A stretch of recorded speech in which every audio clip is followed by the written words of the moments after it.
কলের বোমা তৈরি করে দাঁড়িয়েছিলাম রাস্তার ধারে। মা গো, বড় লাগছে মারতে গিয়ে মারলাম ইংরেজ বাসি।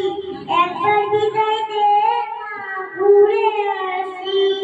10 দিন পরে জন্ম নিব মাসির ঘরে। মা গো।